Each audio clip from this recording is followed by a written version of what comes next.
The night in 1823 Louisiana was heavy, thick as molasses, suffocating any glimmer of moonlight. In the swamps outside New Orleans, the cries of unseen creatures echoed like the lament of 1,000 forgotten souls. But there was another sound, a soft, persistent whisper of silk against the floorboards of the Duval plantation.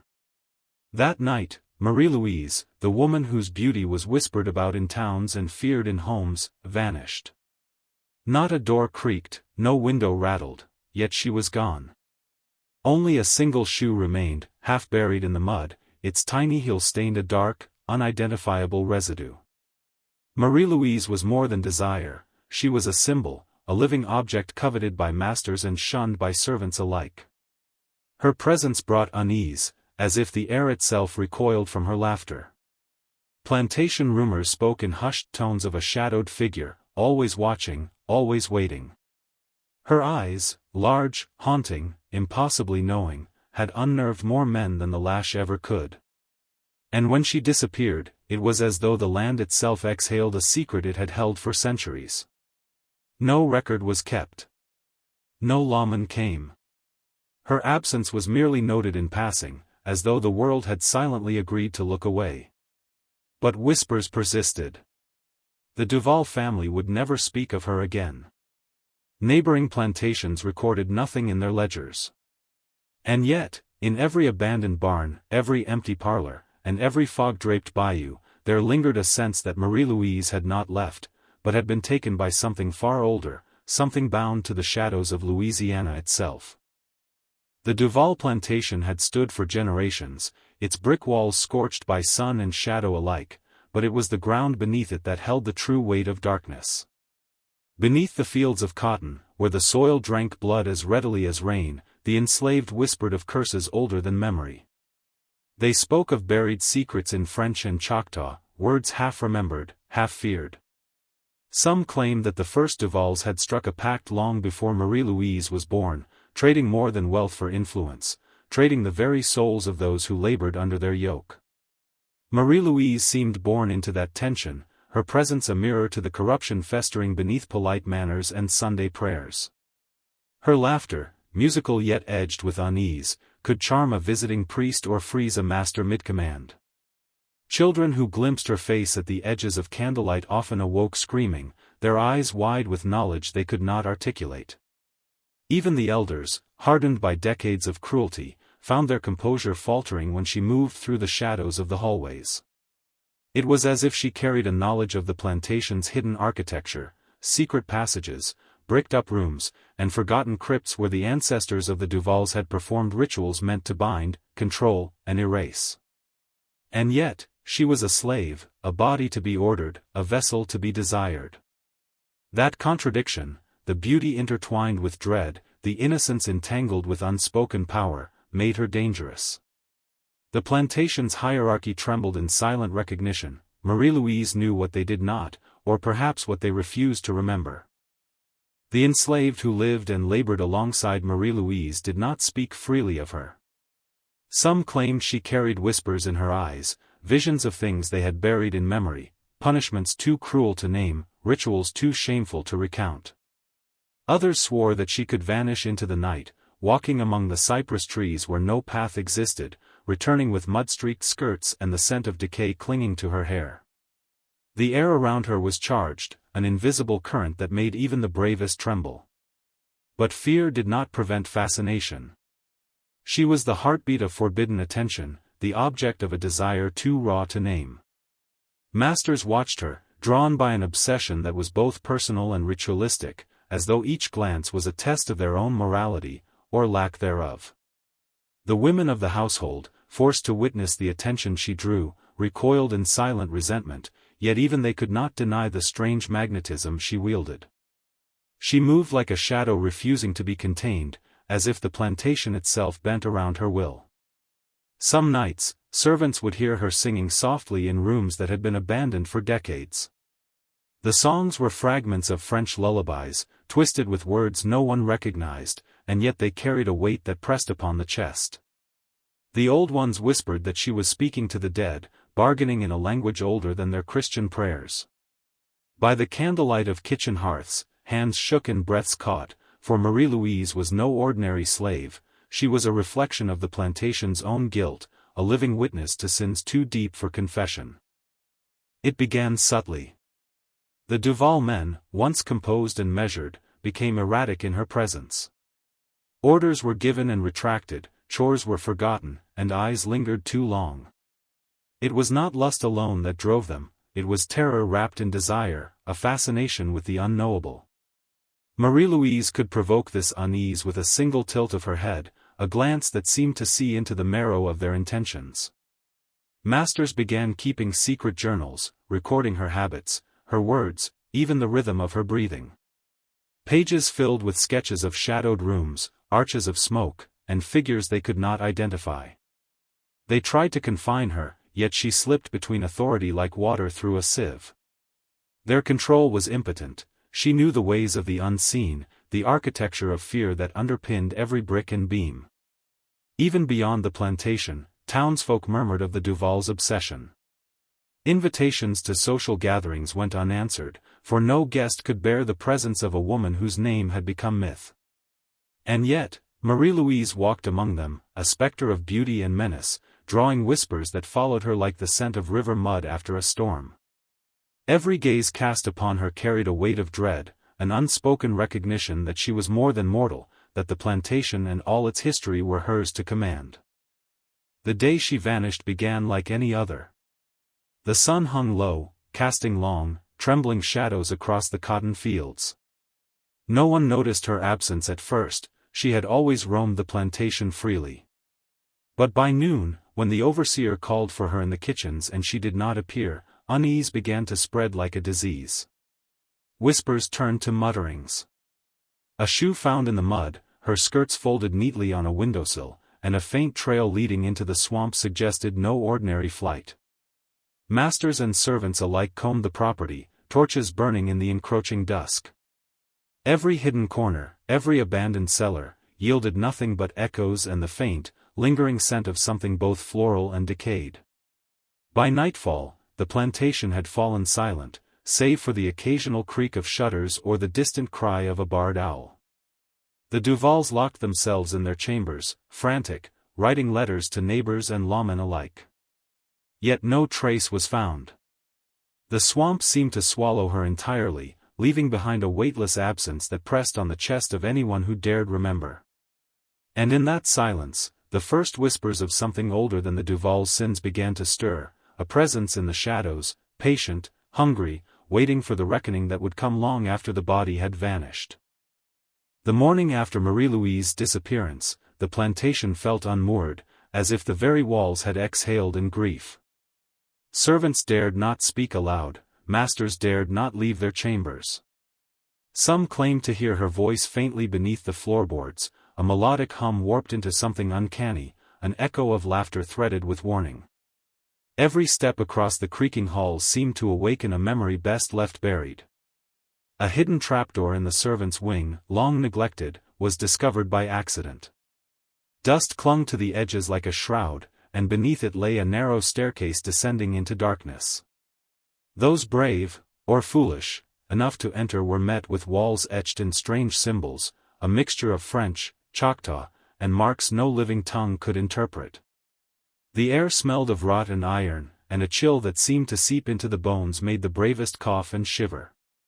Objects were arranged in a deliberate chaos, dolls with missing eyes, bundles of hair tied with red thread, and jars containing a black, viscous substance. Each item seemed to thrum with suppressed energy, as though the house itself had been storing grief, fear, and desire for decades. The discovery sent ripples of terror through both masters and servants. Even the Duvals, accustomed to controlling life and death on their land, recoiled at the thought that Marie-Louise had moved in ways they could not track, through hidden corridors, beyond the knowledge of men, into the marrow of the plantation's hidden history. Whispers began circulating, perhaps she had not vanished at all. Perhaps she had become a conduit, a living embodiment of the plantation's sins, walking invisibly among them, measuring who would endure, who would break, and who would disappear next. A visiting priest, Father Etienne Moreau, was among the first outsiders to hear the tales of Marie-Louise. His parishioners, neighbors of the Duvals, described her presence as haunting the air itself. Father Moreau, trained in both doctrine and the mystical studies of old French clergy, felt a deep unease. He wrote in his journal of seeing a shadowed figure move through walls and of hearing prayers whispered backward. He approached the Duvals with caution, offering absolution for sins and blessings for protection. The family received him with strained smiles, yet beneath their polite words lay terror. "She knows the truth," one matriarch whispered in private. "All our secrets. All our bargains." Father Moreau listened, his trained mind struggling to reconcile reality with the supernatural. On the last night of his visit, he reported hearing Marie-Louise's voice in the chapel, soft, coaxing, and impossibly close. Kneeling before the altar, he felt cold fingers trace his spine, felt a presence observing his every thought. He left the plantation shaken, carrying a note he never intended to read aloud: "The blood of the past will not stay buried. She walks in it now." The priest's testimony became another layer of the plantation's myth, a thread in the tapestry of fear. Marie-Louise, though missing, was no longer simply human. She was a reflection of ancient guilt, of bargains struck in shadows, of the unending appetite of the unseen that lingered over Louisiana's bayous. Even the youngest of the Duval household spoke of her, though few dared record their words. The children described seeing her in the dead of night, floating at the edge of the nursery, eyes luminous and distant. They whispered of conversations with figures that adults could not see, conversations that ended with silent tears and long, shuddering pauses. In the surrounding town, orphans who passed through the Duval lands began recounting similar visions: a woman with impossible eyes, standing at the edge of their dreams, beckoning them toward the swamps. These were not simple nightmares. Children carried marks upon their bodies, faint impressions of fingers that had never touched them. They spoke in fragments, words borrowed from no known language, and yet adults who listened felt a familiar, chilling resonance, as if the plantation's hidden past had reached across the land to imprint itself upon the living. Stories spread of small fires breaking out in orphanages, unexplained floods in the bayou, and animals found dead under circumstances that made no logical sense. Every incident carried the subtle signature of Marie-Louise, the impossibility of presence, the unnerving knowledge of secrets, the weight of guilt unconfessed. By this point, the plantation and the surrounding towns had become a living palimpsest, layered with trauma, memory, and an energy that defied reason. Marie-Louise, though unseen, had transformed the land into a mirror of itself, haunted, anxious, and impossible to ignore. Months after Marie-Louise's disappearance, the Duval patriarch discovered a bundle of letters hidden beneath a loose floorboard in his study. They were addressed to no one and yet meant for all who dared to read. The ink was faded, but the words were clear enough to chill even the most hardened heart: "You cannot hide the debts of your ancestors. They whisper, they bleed, and I hear them. I am both witness and consequence." The letters described events no one had witnessed: rituals in the dead of night, bargains struck with those beyond the veil, and punishments meted out by hands unseen. Each line suggested that Marie-Louise had not simply vanished, she had become a repository of the plantation's hidden sins. Masters who read the letters fell ill, their nights plagued by visions of ancestors writhing in mud, their children screaming in languages they had never learned. Even as the letters decayed in the humid air of Louisiana, their message remained: the plantation's history, its wealth, its power, and its cruelty, could not escape judgment. Marie-Louise, though absent, was everywhere. She moved through the words, through the walls, and through the minds of those who had once controlled her. Every sentence was a mirror, reflecting the darkest corners of the human soul and revealing the corrosion beneath civility. The bayou surrounding the Duval plantation became a character of its own. Thick fog pooled like spilled ink, hiding strange movements beneath its surface. Locals spoke of seeing a woman standing on the banks at twilight, hair plastered with mud, eyes luminous with intent. When approached, she would vanish, leaving only the echo of laughter, a trace of perfume, or the wet imprint of her footprints in the soft earth. Fishermen and hunters reported sudden chills, their boats shivering in still waters, nets torn by unseen hands. Birds avoided certain trees, their nests left eerily intact but empty of life. It was as though the swamp itself had been claimed, transformed into an extension of Marie-Louise's presence. A warning, or an invitation, no one could tell. Some believed she had become a spirit of retribution, bound to the land and its secrets. Others whispered that she had made a choice, stepping into an ancient power that predated the French and Spanish settlements. Either way, the swamp had become a place where the living feared to tread, and where Marie-Louise walked freely, unseen but omnipresent. Not long after her disappearance, strange events began to afflict the Duval family itself. Heirs died in mysterious circumstances, limbs paralyzed without cause, voices heard in empty halls. Servants reported doors slamming shut without wind, the smell of blood in rooms with no injury, and shadows that stretched unnaturally long. Neighbors observed that the Duvals aged prematurely, their skin pallid, eyes hollow. Rumors spread that Marie-Louise had not left, she had become a force of judgment, manifesting the plantation's cumulative guilt. Even distant relatives began to experience strange occurrences, lights flickering during storms, objects moving on their own, and unexplained weeping in empty rooms. It was no longer simply a disappearance, it was a haunting, a reckoning that reached beyond the physical world. The plantation had become a locus of fear, a symbol that no wealth or status could shield one from the consequences of past cruelty. The story of Marie-Louise extended beyond the Duvals.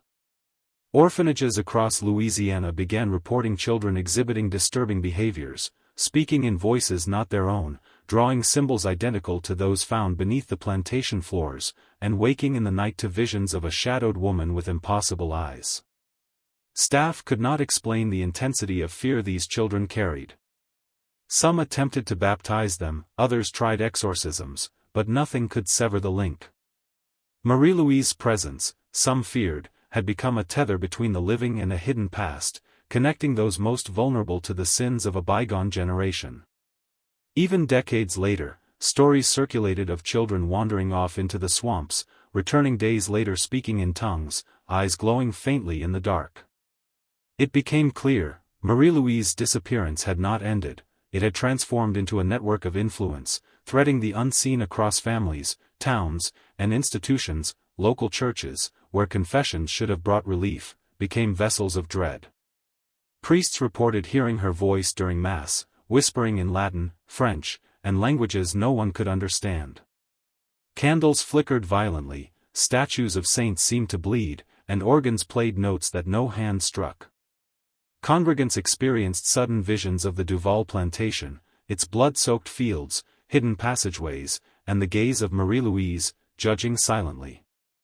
The sacred had been tainted by the forgotten sins of men, and the woman who had vanished embodied both the punishment and the revelation. Faith no longer shielded them, it only heightened the terror. Seminaries that trained men to interpret the will of God began recording strange phenomena. Young seminarians claimed that during study of the Old Testament, the ghostly figure of a woman appeared in corners, guiding, whispering, sometimes threatening. Scholars dismissed the reports until their manuscripts began vanishing, leaving only pages with cryptic markings reminiscent of those beneath the plantation. It became evident, Marie-Louise's influence extended into places meant to teach morality. She had become a vector of truth too terrible to bear, forcing even the clergy to confront histories and behaviors they had long sought to ignore. Neighboring towns felt the weight of her absence in subtle ways. Shops reported goods displaced, livestock inexplicably sick, and children vanishing into the fog for hours. The air carried a sense of surveillance, an invisible gaze that made everyone wary of their own thoughts. Rumors of Marie-Louise's spectral presence spread silently, a shared paranoia rooted in guilt, curiosity, and fear. Even those far removed from the plantation felt an unexplainable dread. Pregnant women dreamed of her, elders awoke to her voice, and strangers passing through the swamps would turn back, sensing something that did not belong to the living world. By the mid-19th century, accounts of her presence became impossible to ignore. Letters, diaries, and court records began to reference the woman of the swamp, a being who could appear simultaneously in multiple places. Servants described waking to find her standing at the foot of their beds, whispering, "Remember what you forget." Animals refused to enter certain areas, water turned foul without explanation, and even the wind seemed to carry her voice in strange, unintelligible songs.